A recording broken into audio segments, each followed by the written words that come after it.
ઘણી વાર આપણે વિચાર કરતા હોય કે માતાજી બૂટ આવે તો બે જ આંગળી આમ કેમ કરે? તો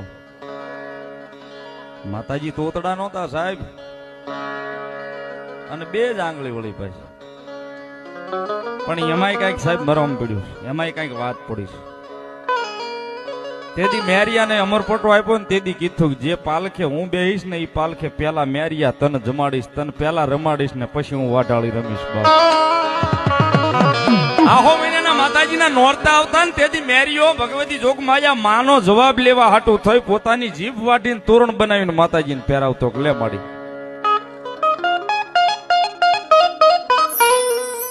મેરિયો ભૂવો તોતડો હતો ને જે તો કરે ને મેરિયો પોતે સાહેબ ભગવતી ની પેલા હાલે ને પછી વાહે વાઢાળીને લઈને આવે સાહેબ. ઈ ભગવતી જોગમાયા માં સાહેબ, જેવી તેવી દેવું નહીં સાહેબ. આનું થવું ઈ બહુ અઘરું છે સાહેબ. ભજન તો હું તમે બધાય કરી જાણીએ પણ